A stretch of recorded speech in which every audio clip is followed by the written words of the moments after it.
दोस्तों, रोज़ की तरह लिखनी ब्लॉग में सबका हार्दिक स्वागत है। सबके मंगल और की कामना के साथ दोस्तों, आज रामचरितमानस के बालकांड के प्रसंग में एक अभिलाषा थी कि शिव और पार्वती का हमेशा संयोग बना रहे, जिससे प्रकृति यानी सृष्टि की संरचना के भावों का संचार हो और मर्यादित चीज़ों का, मर्यादित बातों का हमें ज्ञान हो।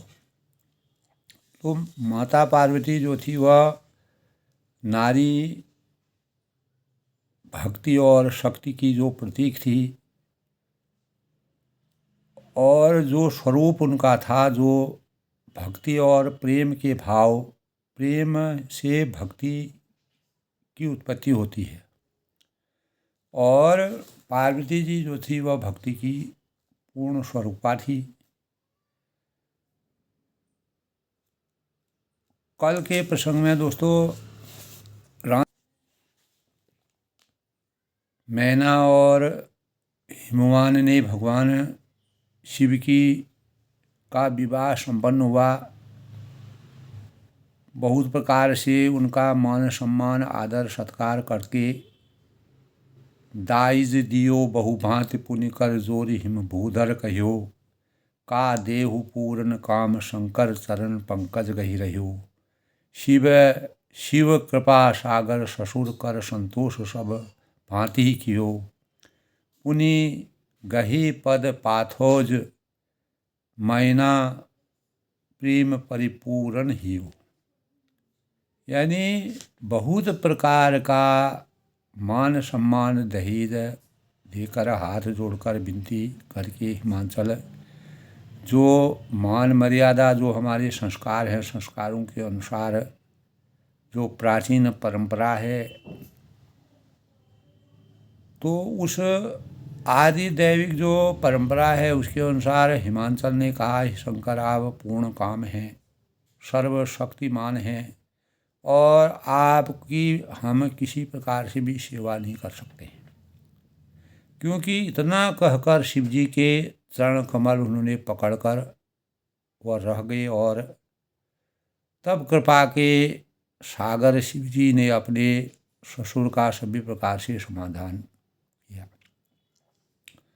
फिर प्रेम से परिपूर्ण हृदय में मैना ने शिव जी के चरण कमल पकड़े और कहा कि नाथ उमा मम प्राण सम ग्रह किंकरी करे क्षम्यो सकल अपराध अब होई प्रसन्न बरुदियो। यानी हे परमात्मा, हे नाथ, यह उमा हमारे प्राणों से भी प्रिय है और प्यारी है। आप इसे अपने घर की टहलनी बनाएगा और इसके सब अपराधों को क्षमा करते रहिएगा। अब प्रसन्न होकर मुझे वही वर दीजिए, बहुविधि शंभु सार समझाई कवनी भवन चरण सिरनाई। तो भगवान शिव ने अपनी सास को, जो विवाह की परिस्थितियाँ होती हैं और जब विवाह के बाद जब विदाई का समारोह होता है, तो विदाई के अवसर पर बहुत तरह से अपनी सास को विदाई के अवसर पर बड़े करुण भावों का संचार होता है और शिव जी के चरणों में सिर नवाया। उनकी सास ने और मैना ने और हिमवान ने और माता ने पार्वती को बुला लिया, गोद में बैठाकर उनको जो शुभता के साथ सुंदर सीख, जो मानव धर्म, नारी धर्म और नारी धर्म की मर्यादा को हमेशा के लिए इस जगत में, इस संसार में विद्यमान रखने के लिए ऐसी शिक्षा देकर उनको मन, वचन और कर्म के प्रति आसक्त करने के भावों का संचार किया। तो तब उन्होंने कहा, हे पार्वती, तू सदा शिव जी के चरणों में तुम अनुरक्त रहो और शिव जी के चरणों की हमेशा पूजा करते रहो। नारियों का यही धर्म है और उनके लिए पति ही देवता हैं, परम पूज्य हैं और उनके लिए कोई देवता नहीं है। इस प्रकार की बातें कहते कहते उनकी आंखों में आंसू भर आए और उन्होंने कन्या को अपनी छाती हृदय से लगाया। और विदाई के समय का तुलसीदास ने जिस प्रकार का चित्रण किया है, तो कत विधि सृजी नारी जग माही, पराधीन सपने सुख नाही, भय अति प्रेम विकल महतारी, धीरज कीन कुसुमय विचारी। यानी फिर बोली कि विधाता ने जगत में, इस संसार में स्त्री जाति को क्यों पैदा किया है, क्योंकि स्त्री जो है पराई घर की लक्ष्मी होती है, पराए घर उसको जाना पड़ता है। जब उसका पूर्व यानी जन्म, प्रारंभिक जन्म जो है उसका अनेक प्रकार के अपने माता पिता, अपने जो साथी होते हैं उनके साथ गुजरता है। और जैसे ही उम्र बढ़ती रहती है तो जब शादी के विधानों में वो बच जाती है तो उसको परा दूसरे के आश्रय में जाना पड़ता है। तो तुलसीदास ने शिव और पार्वती के विवाह के स्वरूप का साक्षात रूप में अनावरण करते हुए कहा कि तब मैना के अंतःकरण में बात आई कि इस जीवन में पराधीन दूसरे के आश्रय में रहना सपनों में भी सुखकारी नहीं होता है। लेकिन सृष्टि की रचना और मर्यादित जीवन यापन करने के लिए जो हमारे ब्रह्मा विष्णु महेश द्वारा जो प्रकृति को, इस सृष्टि को जिस स्वरूप में मानने के लिए प्रतिबद्ध किया है, उसका हमें अपने जीवन को चरितार्थ करना है। तो यूँ कहती हुई माता प्रेम में अत्यंत ही विकल हो गई, व्याकुल हो गई। परंतु कुछ समय जानकर, दुख करने का अवसर न जानकर उन्होंने अपने हृदय में धैर्य धारण किया। क्योंकि एक ओर जहाँ सुख की अनुभूति हो रही है, शुभ शगुन है, और अनेक जब कोई भी मंगल कार्य होता है तो उसमें अनेक शुभ शगुनों का के भावों का संचार होता है। तो भाव, प्रेम के भावों का कहीं न कहीं से अवतरण हो ही जाता है।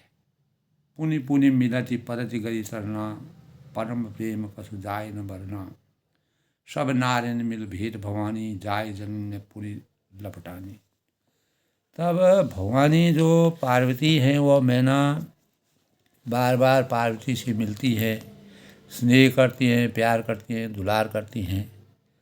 और जो हमारी दोस्तों पुरानी परंपरा है, रीति रिवाज है, संस्कार हैं, तो उन्हीं संस्कारों के अनुसार कलयुग में भी उसी प्रकार के भावों का यद्यपि स्वरूप बदल गया है, लेकिन विधि विधान वही आज भी दिखने में रहता है। आज हम अनेक प्रकार के सामाजिक परिवेश में निरंतर बदलते जा रहे हैं। तो चरणों को, पार्वती ने चरणों को पकड़कर पार्वती ने अपनी माता के चरणों में वह गिर गई, उन्होंने चरणों में वंदन किया। बड़ा ही प्रेम के, यहीं से प्रेम से ही दोस्तों भक्ति की उत्पत्ति होती है। जब भगवान प्रेम के भूखे होते हैं, अगर प्रेम जहाँ होता है वहीं भक्ति का उदय होता है। तो कुछ वर्णन नहीं, उस समय की बेला का वर्णन करने तुलसीदास जी ने जिस प्रकार का वर्णन किया है, भवानी सब स्त्रियों से मिलकर भेंट कर अपनी माता को हृदय से जा लिपटती हैं प्यार करती है, दुलार करती है। तो जननी बहुर मिली चली, उचित आशीष सब काहू दई। फिरी फिरी बिलोकत मात, तन सब सखी लय शिव पही गई। जाचक सकल संतोषी, शंकर उमा सहित भवन चले। सब अमर हर्षि, सुमन बरसी, निशान नव बाजे भले।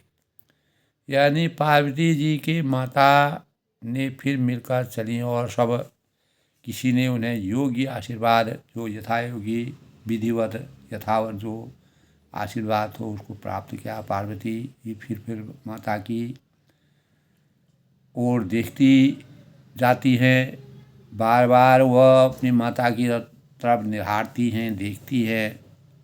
और तब सखियाँ उन्हें शिव जी के पास ले जाती हैं और महादेव जी सब याचकों को संतुष्ट कर पार्वती के साथ कैलाश को चले जाती हैं। सब देवता हर्षित होते हैं और फूलों की वर्षा होती है और आकाश में सभी देवी देवताओं मंगल गान गा करके प्रसन्नता की अनुभूति करते हैं। तो तभी कहा है, चली संग हिमवंत तब पहुँचा उन अति हेतु। विविध भांति परितोष करी, विदा की नमस्कृत। तब हिमवान ने बड़े आदर और सत्कार के साथ अत्यंत प्रेम से भगवान शिव को पहुंचाने के साथ चले और वृषकेतु शिव जी ने बहुत तरह से उन्हें संतोष कराकर उनको विदा किया। तो संतोषम परम सुखम की अनुभूति हुई। यद्यपि शिव ने जब समाधि ले ली थी, अगर कामदेव देव देवताओं ने इस प्रकार की रचना रची जिससे शिव जो है इस सृष्टि के सृजन के लिए, आगे का निर्माण करने के लिए, मानव जीवन की रक्षा करने के लिए, मानव धर्म को, मानव समाज को आगे चलाने के लिए, तो शिव का समाधि लेना वह आगे की सृष्टि के लिए अच्छा नहीं था। इसीलिए देवताओं ने इस प्रकार के भावों की रचना बनाई जिसे शिव जी के, यानी जब उन्होंने समाधि के रूप में वह उनको जगाया तो उनका त्रिनेत्र खुला। उस त्रिनेत्र से यद्यपि कामदेव भस्म हो गए, तो रति ने उन्होंने जो वरदान, रति को जो वरदान दिया था, तो ये भगवान शिव और परमात्मा की लीला है। इस लीला में हमें अनेक प्रकार के परिवेशों, रामचरितमानस में तुलसीदास जी ने मानव चेतना को जगाने के लिए अनेक प्रकार के भावों का संचार किया है। और भगवानों के समय से ही जो हमारे संस्कार, मर्यादा, परिपाटी, रीति रिवाजों का और मानव कैसे कैसे उन्नति के पथ पर आगे अग्रसरित हुआ, तो भगवानों की जो वास्तविक शक्ति थी उसका धीरे धीरे भले ही हनन होने लगा, क्योंकि देश काल परिस्थिति के अनुसार जिस प्रकार का परिवेश बदलता है। लेकिन आज के परिवेश में तो मैं भी दोस्तों भगवान शिव और गौरा और शिव को विवाह के समय, क्योंकि भगवान शिव और पार्वती का विवाह की अनुपम गाथा थी, उसी गाथा के अनुसार गौरा का पूजन होता है, शिव जी का पूजन किया जाता है, गणेश जी का पूजन किया जाता है। तो कल के प्रसंग में हमने दोस्तों हिमवान जब आदर के साथ, प्रेम के साथ भगवान शिव को कैलाश तक पहुंचाने के लिए चले, तब वृषकेतु शिव ने बहुत तरह से उन्हें संतोष कराकर विदा किया। क्योंकि हमारे संस्कारों में जो रीति रिवाज है वही परंपरा आज भी चली आ रही है। तो इसी के तो कहने का मतलब यह है दोस्तों कि मतलब भाव और भक्ति प्रेम के स्वरूप है। और जब हम इस प्रकरण को भगवान शिव और पार्वती के विवाह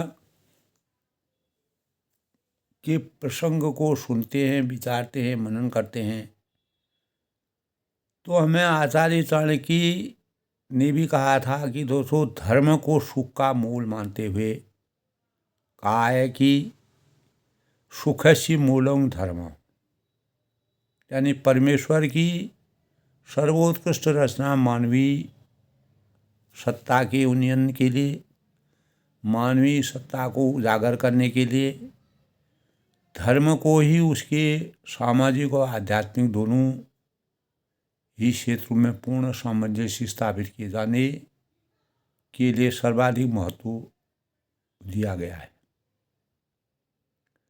तो धर्म ही सामाजिक विकास के लिए आज भारत जैसा देश जो है लगातार उन्नति की ओर अग्रसर है और परिवर्तन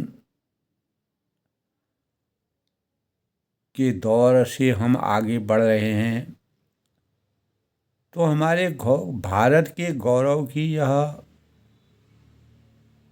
पराकाष्ठा है।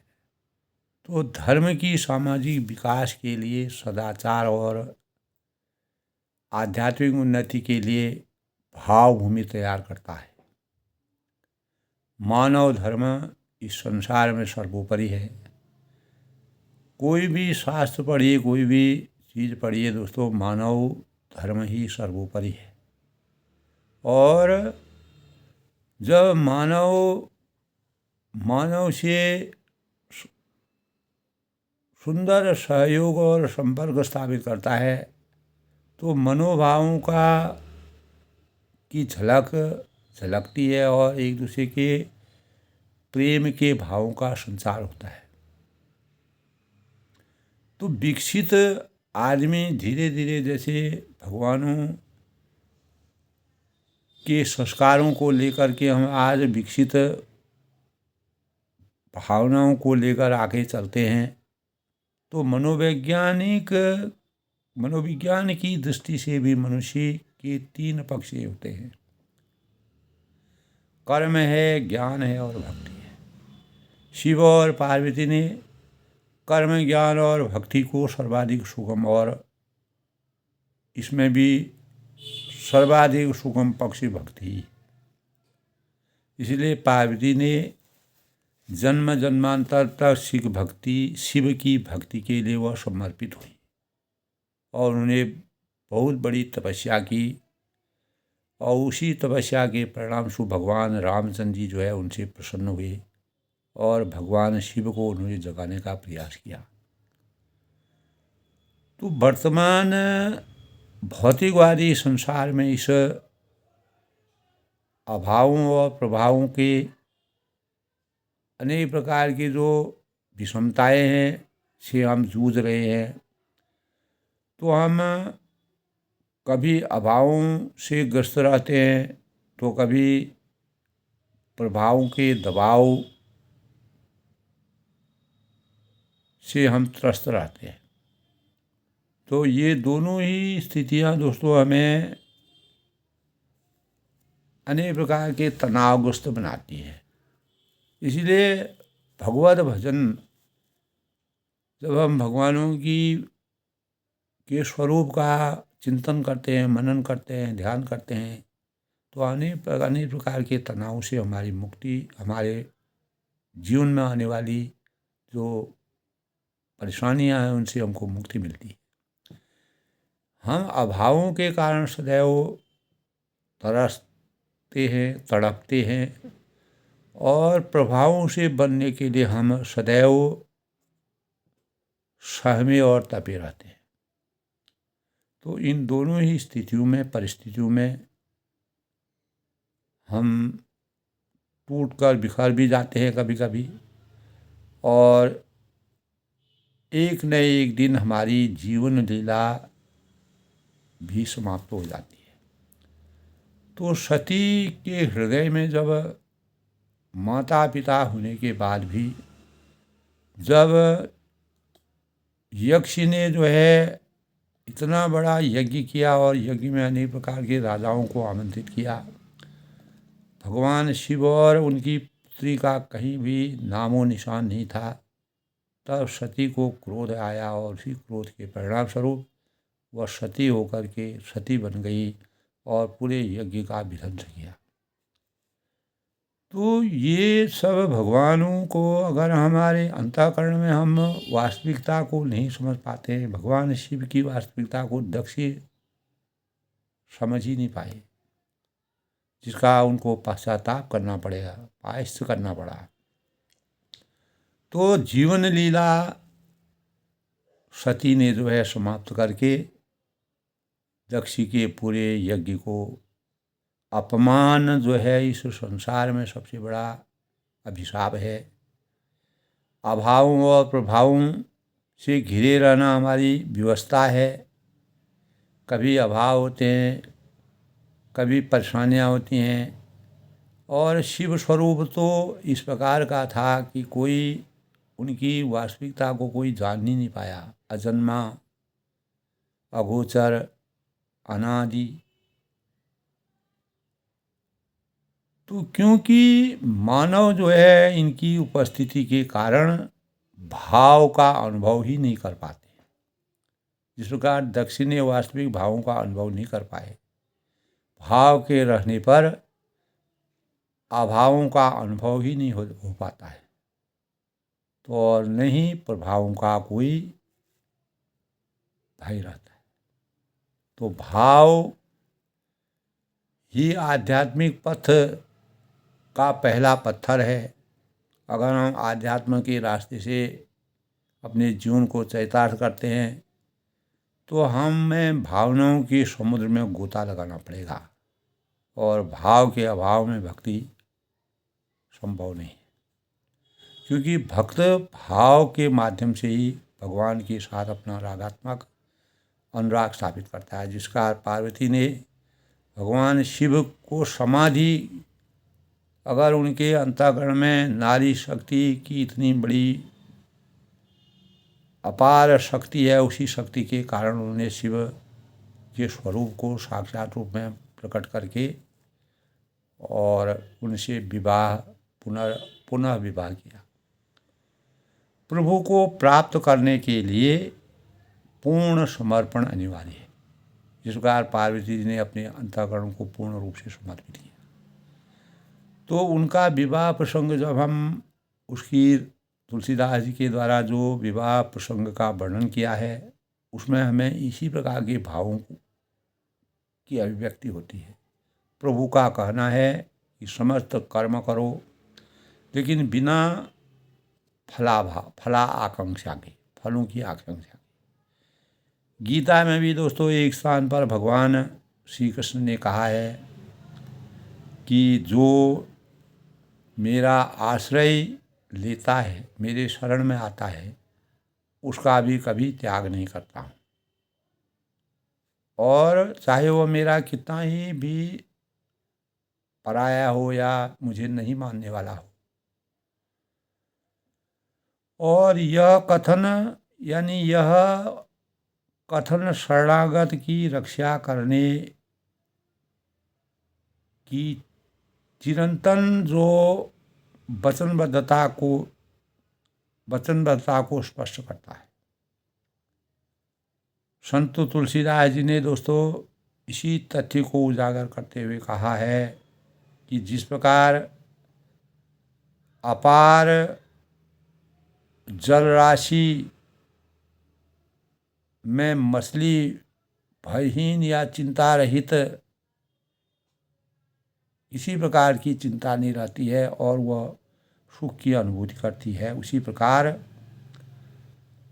भक्त जो है वह प्रभु की शरण प्राप्त करने पर, जिस प्रकार हनुमान जी ने भगवान की शक्ति प्राप्त की, विभीषण ने भगवान की शक्ति में, केवट ने, अहिल्या ने और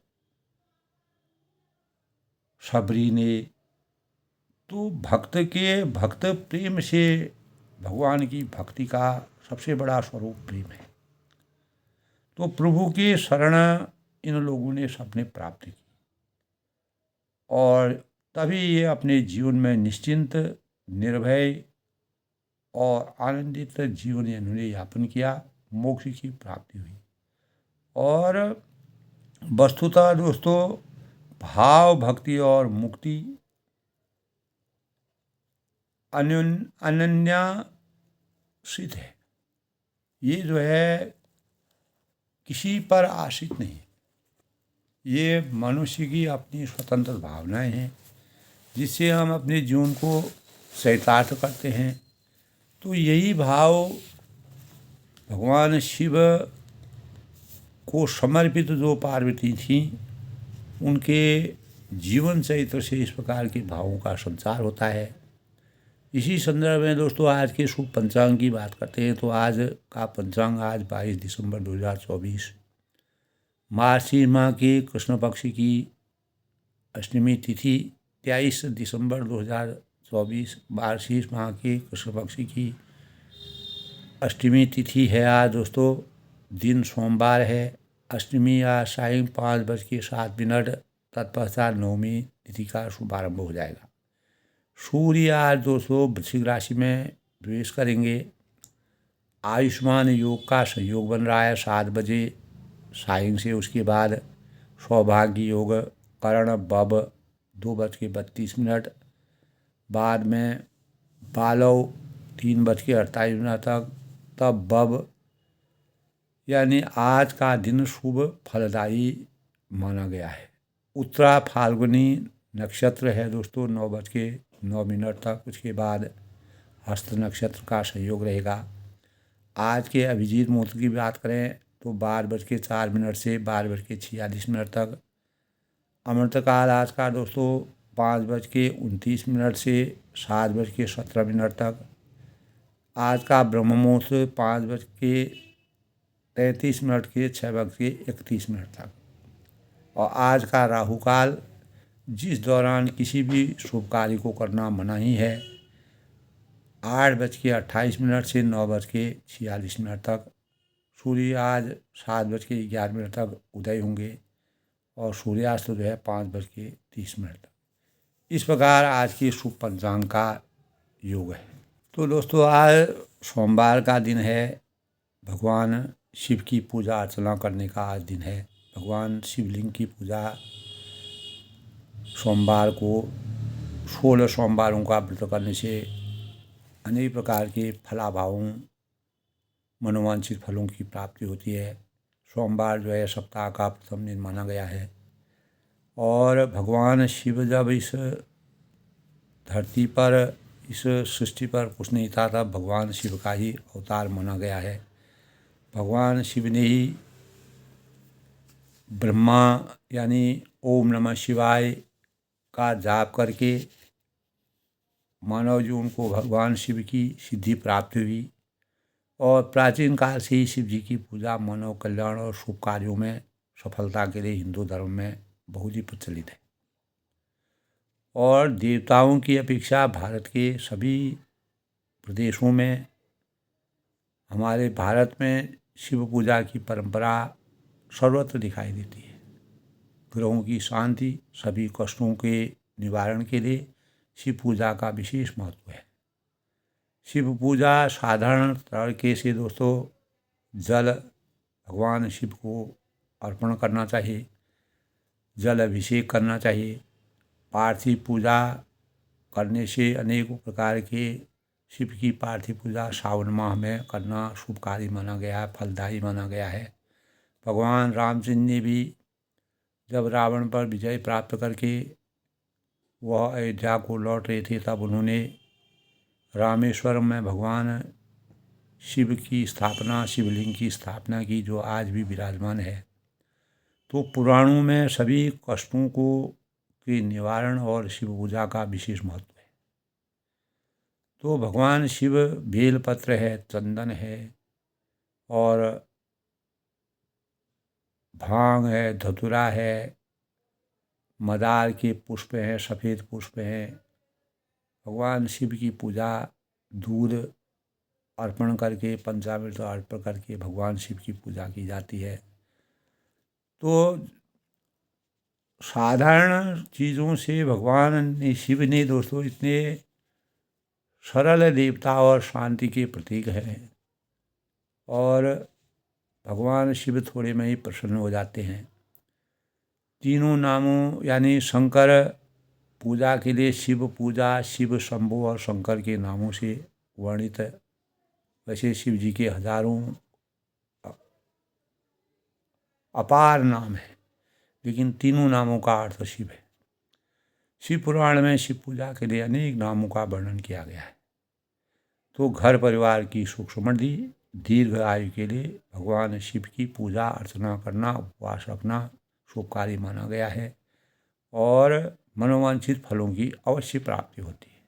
अगर 16 सोमवार का आप व्रत रखें तो निश्चित है कुछ न कुछ फल जो आपने मन में अपना धारण किया है, भगवान के प्रति जो प्रेम के भाव हैं वो पूर्ण रूप से संपन्न होते हैं।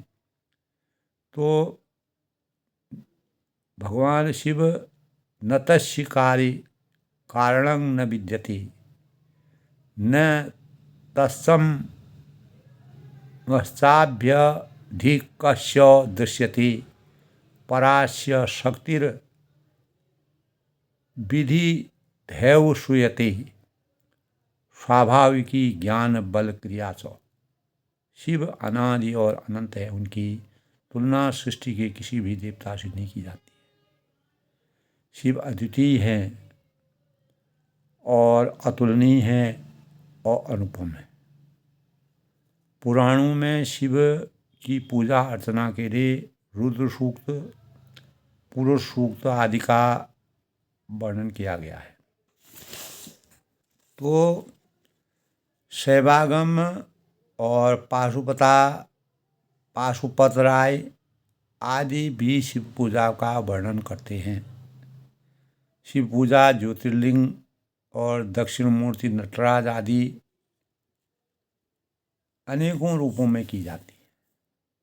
तो स्कंद पुराण में वर्णित कथा के अनुसार शिव को महानता देखते हुए धर्म की वृषभ का रूप धारण कर शिव का वाहन बनना स्वीकार किया वृषभ ने। और दूसरी ओर हम ये भी कह सकते हैं कि दोस्तों शिव की पूजा का अर्थ है धर्म की पूजा, क्योंकि वाहन के रूप में धर्म शिव के साथ है। शिव के नाम के अनुसार उनकी अलग अलग रूपों की मूर्तियाँ मिलती हैं। तांडवकारी, प्रलयंकारी यानी प्रलयकारी, नटराज, कल्याणकारी, सभी तरह की मूर्तियों की पूजा में महत्व कहा गया है, अलग अलग महत्व है। भगवान पशुपतिनाथ की पूजा निर्गुण और सगुण रूप में की जा सकती है। तो शिव की मूर्तियाँ पृथ्वी, जल, आकाश, अग्नि, वायु, सूर्य और चंद्रमा के रूप में अधिष्ठित है। तो इस प्रकार दोस्तों भगवान यानी सोमवार को भगवान शिव की का व्रत रखना, स्तुति करना, शिव आराधना, शिव लिंग में जल चढ़ाना, शिवलिंग की पूजा करना बहुत ही हितकर और लाभकारी माना गया है। अनेक असाध्य बीमारियां का अंत होता है, और शिव हमको शांति, सत्यं शिवम सुंदरम इसलिए कहा गया है, शांति के मानक है। तो आज के प्रसंग की अगर बात करते हैं दोस्तों, तुरंत भवन आए गिरराई, सकल शैल सर लिए बुलाई, आदर दान विनय बहुमाना, सब कर विदा की नहीं माना। पर्वतराज हिमांचल तुरंत ही आए और उन्हें सब पर्वतों और सरोवरों को बुलाया, उनका सत्कार किया, मान सम्मान किया। हिमवान ने आदर दान विनय और बहुत सम्मान करके सबकी विदाई की। तो जब ही शंभु कैलाश ही आए, सुर सब निज निज लोग सिधाए। तो जब शिवजी जो है कैलाश को आ गए, तब सभी देवी देवता जो है अपने अपने लोक को चले गए। जगत मात पितु शंभु भवानी, तुलसीदास जी कहते हैं कि पार्वती और शिवजी जगत के माता पिता के समान हैं, और तेई श्रृंगार न करो बखानी, इसीलिए वे उनके श्रृंगार का वर्णन नहीं करते। तो तुलसीदास जी उनके श्रृंगार का वर्णन करने में अपने को असमर्थ समझते हैं। करें विविध विधि भोग विलासा, गणन समेत बसई कैलासा, हर गिरिजा बिहार नित्य अऊ। ये विधि विपुल काल काल चली गए। और शिव पार्वती विविध प्रकार के भोग और विलास करते हुए अपने गण सहित कैलाश पर रहने लगे, निवास करने लगे। और हर गिरजा विहार नित्य नयन, वे नित्य नए विहार करते थे, नई नई प्राकृतिक छटा को देखते थे। और इस प्रकार बहुत समय उनका बीत गया और आगे के दिन व्यतीत हो रहे थे। तब जन्म्यऊ षट बदन कुमारा, तारुक असुर समर ही मारा। तब जब कामदेव की मृत्यु के बाद जब कामदेव को भगवान शिव ने भस्म किया था, तब रति को वरदान दिया था कि जो शिव के द्वारा उत्पन्न संतान जो होगी उससे वही तुम्हारे पति के रूप में अवतरित होंगे। यानी तब जन्म्यऊ षडबदन कुमारा, तारक असुर, तारक नाम का जो राक्षस था उसको वही मार सकता है। तो तब 6 मुख वाले पुत्र कार्तिकेय का जन्म हुआ। तब जन्म्यऊ षडबदन कुमारा, 6 मुखों वाले पुत्र जो है उनके कार्तिकेय जो है, और तारक असुर समर ही मारा, जिन्होंने बड़े होने पर युद्ध में तारकासुर को मारा था। तब आगम निगम प्रसिद्ध पुराना, वेद शास्त्र और पुराणों में स्वामी कार्तिकेय के जन्म की कथा बड़े लंबे प्रसंग के साथ वर्णन है दोस्तों, और सारा जगत इसे जानता है। अगर हम पूरे सार का वर्णन करें तो अभूतपूर्व वर्णन है। जगुजान सन्मुख जन्म कुर्म प्रताप पुरुषार्थ महा, ते हेतु में वृषकेतु हुत कर चरित संक्षेप ही कहा। यह उमा शंभु विवाह जे नर नारी कहूँ जे गावही, कल्याण काज विवाह मंगल सर्वदा सुख पावही।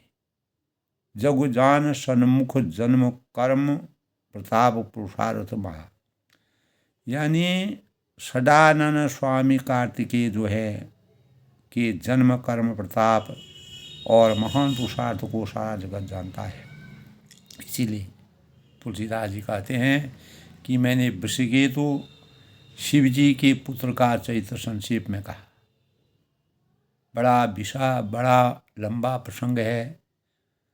और शिव पार्वती यह उमा शंभु विवाह हुए, शिव पार्वती के विवाह को कि इस कथा को जो भी पुरुष कहेंगे, सुनेंगे, सोचेंगे, अपने अंतर्मन में ध्यान लगाएंगे, नार कहूँ जी गावही, और जो स्त्री पुरुष इसको कहेंगे और गाएंगे, इसका बंधन करेंगे, कल्याण काज विवाह मंगल सर्वदा सुख पावही, और वे कल्याण कार्यों और विवाह आदि मंगलों में सदा सुख की अनुभूति करेंगे। हमेशा सुख के भावों का संचार करेंगे। चैत सिंधु गिरजा रमनो, भेद न पावहि पार, वरने तुलसीदास की मुँह अति मदिबंध गवार। तब गिरजापति महादेव जी का चरित्र जो है समुद्र के समान अपार है, और उसका पार वेद भी नहीं कर सकते हैं।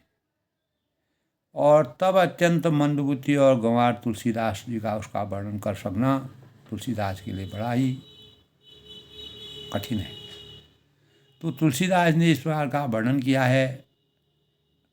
तो शंभु चरित सुनि सुरस सुहावा, भरद्वाज मुनि अति सुख पावा, बहुलाल सा कथा परवाड़ी, नयनन नीर रुमावली बाठाड़ी। शिव जी के रसीले और सुहावने चरित्र को सुनकर मुनि भरद्वाज ने बहुत ही सुख की अनुभूति की। कथा सुनने की उनकी लालसा बहुत बढ़ गई और नेत्रों में जल भर आया और तब रोमावली खड़ी हो गई।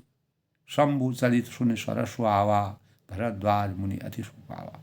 भरद्वाज जी ने जब भगवान शिव की इस प्रकार के भावों को सुना तो उनके अंतर्गण में अपार सुख की अनुभूति हुई। प्रेम विवश मुख आवन बानी, दशा देख हर्षि मुनि ज्ञानी। वे प्रेम से मुग्ध हो गए और मुख से वाणी उनकी नहीं निकलती है, किंग कर्तव्य विमूढ़ हो गए, और जिसके परिणाम स्वरूप अहो धन्य तब जन्म मुनीसा। उनकी यह दशा देखकर ज्ञानी मुनि याज्ञवल्क्य जी बहुत ही प्रसन्न हुए और बोले, अहो धन्य तव जन्म मुनीसा। हे मुनि, आहा तुम्हारा जन्म धन्य है और तुमको गौरीपति शिव जी प्राणों के समान प्रिय है। शिव पद कमल जिनहि रति नाही, रामे जे सपन्योन सुहाई। बिनु छल विश्वनाथ पद नेहु, राम भगत कर लक्षण हो। तो भगवान के जो असली भक्त होते हैं उनके यही लक्षण होते हैं। शिव जी के चरण कमलों में जिनकी प्रीति अपार प्रीति नहीं है, अगर जिनकी अपार प्रीति नहीं, वैसी राम जी को स्वप्न भी अच्छे नहीं लग सकते। भगवान राम जी ने कहा कि शिवद्रोही मम भक्त न भावा, कि शिव अगर कोई शिव का द्रोही है वह मेरा भक्त नहीं कहलाता है। विश्वनाथ और शिव जी यानी बिनु छल विश्वनाथ पर नेहु, राम भगत कर लक्षण ले हो। विश्वनाथ श्री शिव जी के चरणों में निष्कपट विशुद्ध प्रेम होना, यही राम भक्त का लक्षण है जो मर्यादा पुरुषोत्तम भगवान राम जी की भक्ति करते हैं। इसलिए तुलसीदास जी ने हर एक प्रसंग में, हर एक कांड में मर्यादा पुरुषोत्तम भगवान राम जी के चरित्र के साथ शिव और पार्वती की वंदना के भाव से अपने विचारों को इस ग्रंथ की, रामचरितमानस की रचना बड़े ही मार्मिक ढंग से की है। शिव सम को रघुपति व्रतधारी, और इस संसार में अगर सृष्टि में अगर रामचरितमानस और हम पुराने आध्यात्म की बातें अपने शास्त्रों में शिव साधना के बारे में पढ़ते हैं तो शिव जी के समान रघुनाथ जी की भक्ति का व्रत धारण करने वाला कोई नहीं है। और जिन्होंने बिना ही शिव सम सो को रघुपति व्रतधारी, बिनु अघ तजी सती असुनारी, जिन्होंने पाप से सती जैसी स्त्री को त्याग दिया, यानी जिन्होंने बिना ही पाप के, किसी प्रकार का अभिशाप, किसी प्रकार का पाप नहीं, कोई गलत कार्य नहीं किया था, कुछ भी नहीं, केवल मर्यादा पुरुषोत्तम भगवान राम जी का उन्होंने एक बार जो है उनकी परीक्षा ली थी और उस परीक्षा को शिव जी नहीं चाहते थे। इसी कारण जो है सती जैसी स्त्री को उन्होंने त्याग दिया और प्रतिज्ञा करके श्री रघुनाथ जी की भक्ति को दिखा दिया। भगवान रामचंद्र जी को भी अनुभव करा दिया, विश्वास करा दिया कि भक्ति में कितना प्रेम समाहित है। धनु करि रघुपति भगत दिखाई, और श्री राम जी ने शिव जी के समान इस संसार में अगर हम पूरे शास्त्रों की मर्यादा को पढ़ते हैं, शास्त्रों का अनुसरण करते हैं, अध्ययन करते हैं, तो भगवान शिव जो है वह राम के स्वरूप है। तो शिव जी के समान रघुनाथ जी की भक्ति और व्रत धारण करने वाला, संयम करने वाला इस संसार में और कोई नहीं है।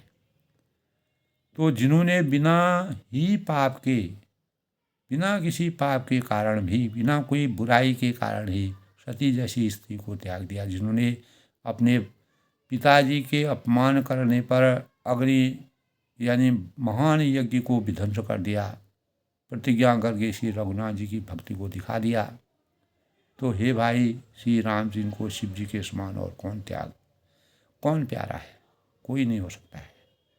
तो तुलसीदास जी ने बड़ा ही हृदयस्पर्शी वर्णन शिव और पार्वती के चरित्र का किया है। प्रथम ही मैं कहीं शिव स्तरित पूजा मर्म तुम्हार, शुचि सेवक तुम राम के रहित समझ विकार। तो मैंने पहले ही शिव जी का चरित्र कहकर तुम्हारा भेद समझ दिया और तुम श्री राम जी के पवित्र सेवक हो और समस्त दोषों से रहित हो। तो इस प्रकार जो है यानी प्रेम में जो याज्ञवल्क्य जी जो है वह बहुत ही प्रसन्न जब हुए तो वे मुनि उन्होंने कहा कि यह तुम्हारा जन्म धन्य है, तुमको गौरीपति शिव जी प्राणों के समान प्रिय है। और शिव जी के चरण कमलों में जिनकी भक्ति और प्रेम नहीं है वे श्री राम जी के स्वप्न में भी भगवान राम जी को प्रिय नहीं है। विश्वनाथ शिव जी के चरणों में निष्कपट विशुद्ध प्रेम होना ही राम भक्त के सही लक्षण है। तो शिव जी के समान रघुनाथ जी की भक्ति का व्रत धारण करने वाला कौन है, जिन्होंने बिना ही पाप के सती जैसी नारी शक्ति स्त्री को त्याग दिया और प्रतिज्ञा करके श्री रघुनाथ जी की भक्ति को दिखा दिया कि भक्ति प्रेम और भक्ति का क्या वास्तविक रहस्य है। हे भाई, श्री राम जी को शिव जी के समान और कौन प्यारा है। तो प्रथम मैं कहीं शिव चरित बुझा मरम तुम्हार, मैंने पहले ही शिव जी का चरित्र कहकर तुम्हारा भेद समझ लिया। तुम श्री राम जी के पवित्र सेवक हो और समस्त दोषों से रहित हो। तो इस प्रकार की बातें जो है कार्तिकेय का जन्म जब हुआ तब भरद्वाज जी और याज्ञवल्क्य जी ने भगवान शिव के स्वरूप का वर्णन किया। आज के प्रसंग में दोस्तों तब भगवान शिव के चरित्र का वास्तविक वर्णन करते हुए भगवान राम और शिव की भक्ति के वो वास्तविक सेवक कौन है, भक्ति के स्वरूप कौन है और सारे सांसारिक दोषों से रहित जो शिव के चरणों में जिनकी प्रीति नहीं है वो रामचंद्र के भक्त नहीं हो सकते हैं। तो भगवान शिव जो है विश्वनाथ शिव जी निष्कपट हैं, प्रेम होना। भगवान अगर शिव के चरणों में जिनका प्रेम है वह राम के सही भक्त हैं। तो स्वामी कार्तिकेय के जन्म, कर्म, प्रताप और महान पुरुषार्थ को सारा जगत जानता है। इसीलिए तुलसीदास जी कहते हैं कि वृषकेतु शिव जी के पुत्र का चरित्र संक्षेप में उन्होंने जो विवरण कहा है शिव पार्वती के विवाह के, इस कथा को जो भी स्त्री पुरुष कहेंगे, गाएंगे, कल्याण के कार्यों और विवाह आदि मंगलों में सदा सुख पाएंगे। तो इसीलिए विवाह आदि कार्यों में भगवान शिव और गौरी पूजन की गणना की जाती है। भगवान गणेश जी का भी पूजन किया जाता है। तो दोस्तों आज के प्रसंग में रामचरितमानस में तुलसीदास ने भगवान शिव और पार्वती के अभूतपूर्व प्रेम और भक्ति और प्रेम के सही स्वरूप का जिस प्रकार से वर्णन किया है वह हमारे जीवन के लिए, और पार्वती ने अपने जीवन को कैसे शिव में समर्पित किया उन भावों का वर्णन किया है।